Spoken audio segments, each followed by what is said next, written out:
Good morning. My name is Nioka Lynn. I hope everybody's well this morning. I hope everybody's focusing on beautiful things and the not so beautiful things that come your way. I hope you're learning how to alchemize those things into beautiful things. Yesterday, I mentioned that I was asked to share my story, and I will do that, and I will not waste any more time, so I will keep sharing my story. So this morning as I woke and I lay there, the first thing that came to my mind was a relationship that I had in the early 2000s, and I want to share that. Talking about puzzle pieces also, this is related to that. So I was in a relationship with a gentleman that I was just head over heels in love with, and we just clicked right from the first moment of saying hello, and the relationship progressed quickly. And that man, for just over 2 years, drove me totally nuts. The stress was insane. And I kept trying to hang on and hang on and hang on. And as I mentioned in my last video, that was the year that I started to understand my self-worth. And I knew that I had a long way to go on it, but that was the beginning. So anyway, one morning, while he was out on a binge, he had a terrible drug addiction. He was out on a binge, and I was laying in bed. I was off that day, and I was laying in bed, and I reached over and I turned on the radio, and I had it set to this Christian station. And as soon as I turned it on, there was a pastor, a guest speaker, and he was explaining how his job moved him from the big city out into the country. And when he got there, he was just amazed at how beautiful everything was. And his job was only about a mile maybe between his home and his new office. So he decided that he would do some exploring, and he realized there was a back road that was just so beautiful that he could walk on to get to his office every day. So he chose to walk every day. Well, the first day that he started out on his walk, he walked by an old house, and there was a gentleman sitting in a rocking chair reading his paper, and there was a dog in the corner of the porch, and he was laying there, and he was howling and barking and just whimpering. And the man looked at the older gentleman sitting in the rocking chair and couldn't understand why it didn't seem to bother him. Now that day, when he came home, the gentleman wasn't sitting on the porch, but the dog was still sitting in that same spot. And he thought, well, this is odd. Hey, look, there's no chains, there's no leashes, there's nothing connected to this dog. He's just sitting there whimpering and whining. Well, he did this every day for about a week, and that dog stayed in that same place whining and crying. So finally, after the week, he stopped in the morning and he said, "Sir," he says, "good morning." He says, "I've got to ask you." He says, "Sir, I've been walking back and forth for a week now, and I've passed your house. And your dog, sir, what is wrong with your dog? Your dog's sitting there, and he's crying and whining. What's wrong with him?" He said, "I don't see any chains, nothing that could bother him. What is wrong with your dog?" So the gentleman just kept rocking, and he very calmly said, "Oh, he's sitting on a nail." So the gentleman said, "Well, why don't he get up?" And the older gentleman said, "I guess he ain't heard enough yet." Well, oh my God. It shows from head to toe. And I said, "That's me. Oh my God, that's me. I'm that dog. I'm the dog sitting there with nothing holding it back, whimpering and whining and complaining about my life with this man." So I made myself a promise that day. That's it. I'm done. I am going to leave this man. Now, I wouldn't lie on him. I would never lie on him and say, oh, well, he did this to me and that did that. He did that to me. And I knew that he wouldn't leave if I tried to kick him out. And it wasn't my house. It wasn't my property. I was renting, and I was too embarrassed to tell the landlord, um, excuse me, why I would want an eviction. So I decided to make it easier for me, I would rent a room off my aunt. She needed the money and I needed a place to live, so it worked out fabulously. And I just loved my aunt. So the next day when I went to work, I started gathering up boxes. And I used to walk back and forth or I would ride my bike. So what I would do is I'd flatten out these boxes and I would pile them up on the seat and the handlebars and walk the boxes home. Well, he came home that day from a binge, and it was just horrible. He had been in the hospital, and he was just a mess. And see, usually I would feel sorry for him, doctor him up, and he would tell me what a a-hole he was, what a f-up he was, all this other stuff, and I'd feel sorry for him. And I'd keep hoping that he would change. And just about the time I'd get him all looking good and everything's great, and he'd be out there doing the same thing. So anyway, he came home and I put my foot down and I told him I was leaving. And well, he promised once again he was going to change. And I said, well, that's good, but you do it for you. So the very next day, he put himself in a rehab. And that just freed me up. I could move quietly and without all the stress. So now I said all this to say this. I was at my aunt's, I guess, living for about 3 months. And one day while I was at my job, the phone rang, Nikki, line 1. So I go to the phone and I answer the phone and it's him. And he said, hi, honey, I'm outside. Come outside and say hello. Now, had I not gone outside, he'd have laid on the horn, very strong personality. He would have laid on the horn, he would have made it miserable and embarrassing. So I just let somebody know in the store that I was stepping outside for a moment. And when I went out there, he's sitting in his car, window down, and I walked up to him and I said hello. And it was good to see him. I had love for this man. And even after he drove me so crazy.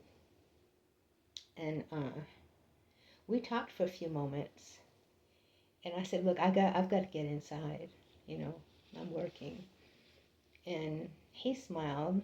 And he sat there for a moment. And he just looked at me and he smiled. And I said to him, his name, I called him Sam. I said, Sam, why the heck did you ever come in my life? And he kind of sat back and he looked at me and he goes, honey, you don't know? And I said, no, I don't know. And he goes, I loved you so much that I came here to torture you. Now, that might sound a little bizarre, and you would think that I would get angry or whatever, but I got chills from head to toe.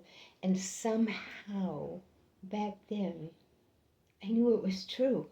And I couldn't understand why I knew it was true.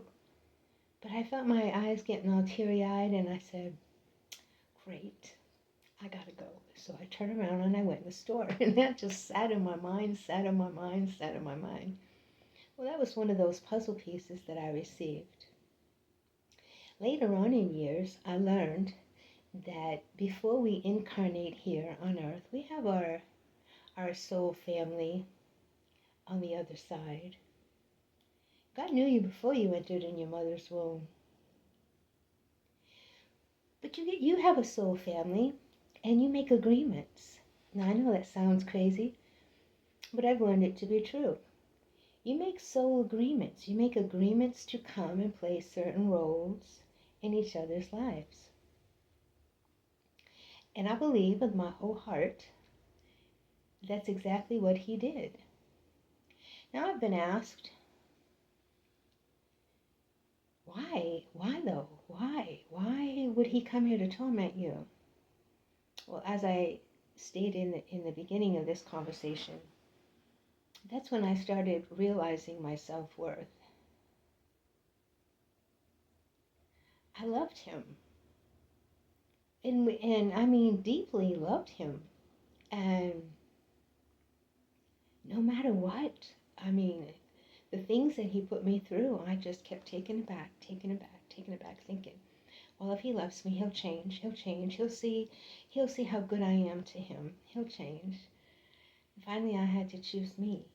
I had to stop whining and complaining about the way my life was, and I had to choose me over all that. So that was the beginning of my self-worth. So I've been asked, well, how do I know what my path is? Well, I guess you could ask yourself, what are you passionate about? And follow that. I've also been asked, well, how do I know? How do I know this person in my life, what role they're playing? If it's a good role, bad role, are they going to change? Or is this the role they came to play? Because I will tell you that some of the very strongest souls come here and choose very difficult lifetimes. Now that might seem crazy, but that's the theme on the door they chose. They're walking down that hallway and everything's balanced. Their life will play out and help you in your life one way or another.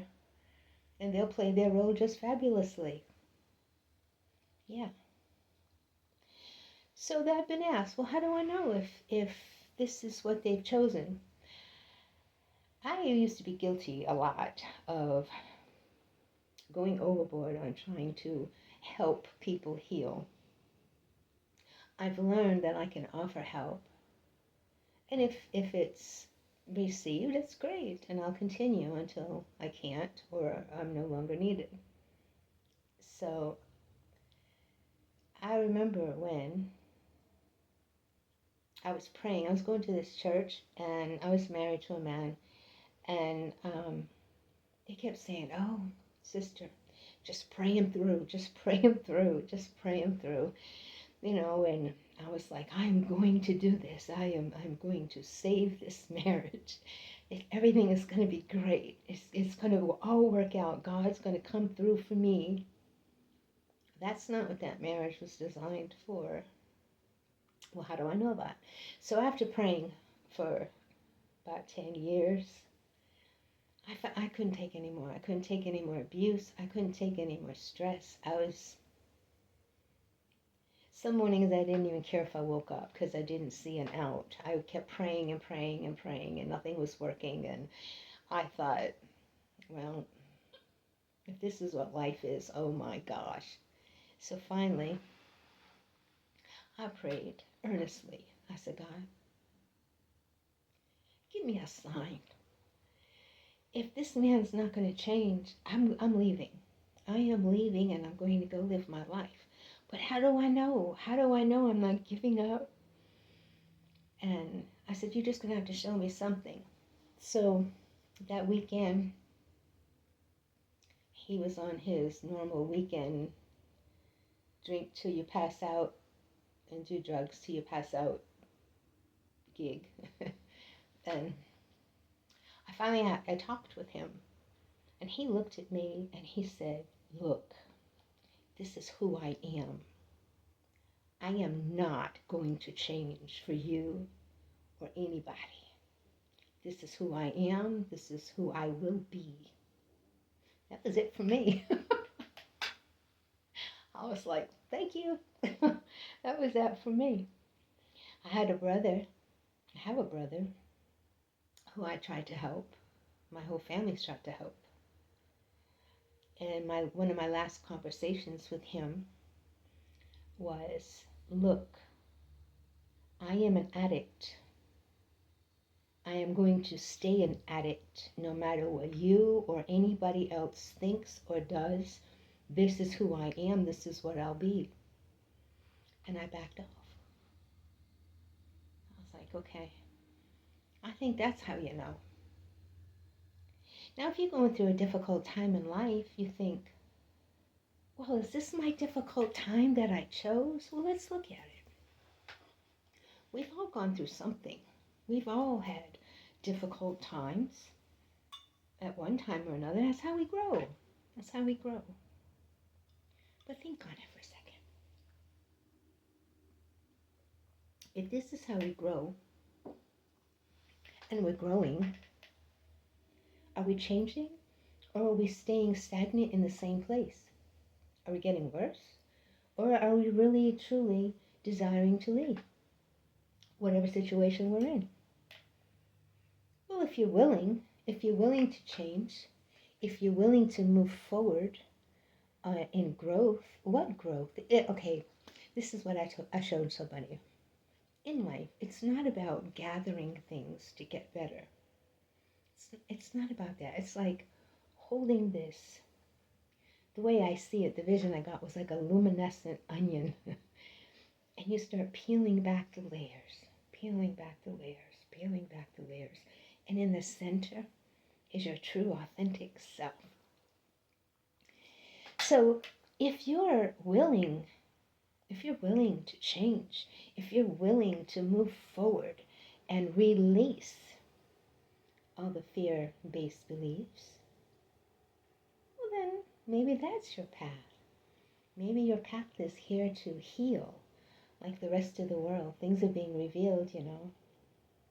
Yeah, we've been lied to for a long time. Things are being revealed. Our food, all the poisons in our food are being exposed. All the poison in our education system is being exposed. Governments are being exposed. Lots of things are being exposed.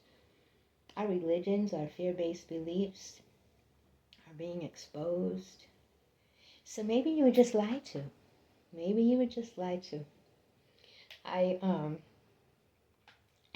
had this thought the other morning. I was laying there, and the way I likened it to was, imagine, ever since you could remember, that when it came time to nourish your body, when it came time to eat, you mashed up your food and you started stuffing it up your nose and swallow, right? Now I know that's gross, just bear with me.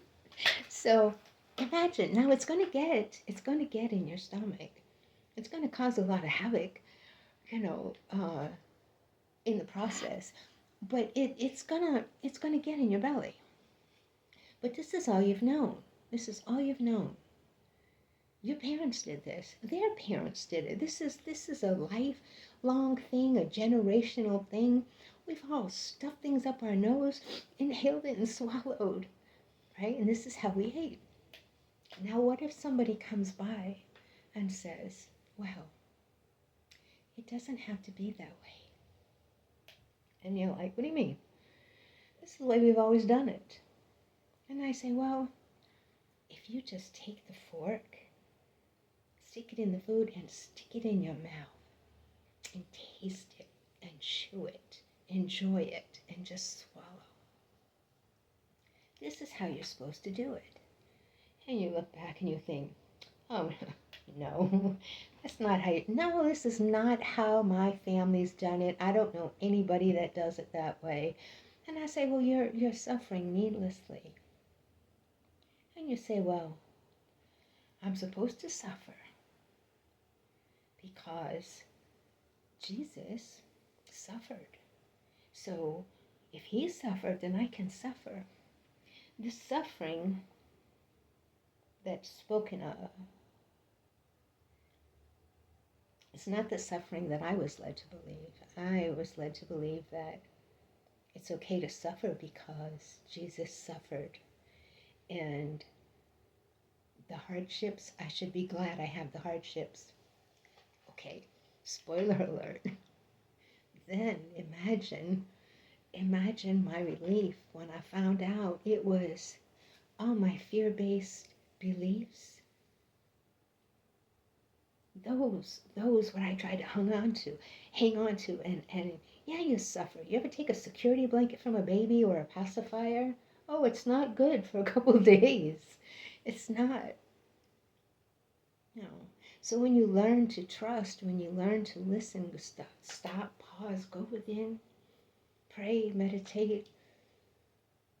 At first it's scary. You suffer a little bit. It's like uneasy.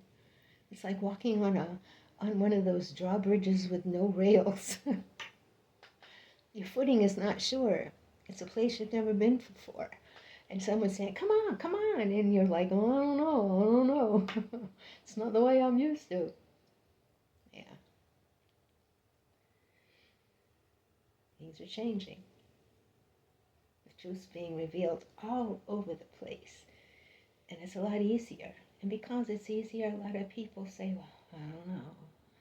You know, it's not the way my mom or my grandmother did it. And isn't it funny how when our folks pass on, they they tend to get this sainthood, I call it sainthood, like they were, now they're saints, we just love them, we miss them. No, listen, if they were honoring something when they were alive, they're honoring something. I was going through this thing a couple of months ago, and I was thinking about all my relatives that had passed over, and my son, and I think it was because the holidays were coming, and all the holidays, I think back of all the great times that we all had. And I actually got in a slump, and I was all scrunched up in my chair, and I felt myself like crying, missing them and stuff. And I could hear my aunt saying, snap out of it. And I just chuckled, and I thought, thank you, Auntie, thank you. Yeah. So anyway, things are changing. People are in your life for reasons. Even if it seems dark, just accept what they're showing you. It may be a horrible situation. And don't you know, the people that you care the most about, the ones that hurt you really bad, they're your greatest lessons. You wouldn't learn that great lesson if you didn't have so much love for them. I mean, it's easy, someone comes along, you don't really care that much about them, and they say, well, you know what? How would you? How would you? I don't care. You don't care either. But the ones that you really have deep emotion for, those are the ones that keep hurting you over and over and over. You got to take a pause and say, okay, I don't see my situation changing. Am I here to learn this? Is this person coming in my life? Is this the role they chose to play because they do love me on the other side? Well, it might seem crazy, but that's okay. Let it marinate a while. I don't have a song for you today,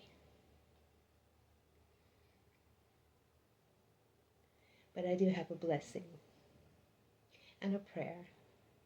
I pray that you start learning how to go within and get still and connect with your higher self, your spirit team, God. Go within and get your answers from there. Never take anything anybody says and run with it. Always search it out. I always did that. Search it out. Pray it out. Do whatever you got to do. Don't just disregard something because it's different, or it's something that your family and their family and everybody's family don't do. Think about it for yourself. Things are changing. Things are being revealed. The truth is being exposed. Find your truth. What's your truth? Stand in that. Stand in your light. Walk your path. Yeah. Well, my name is Nioka Lynn. Stand in your truth. Namaste.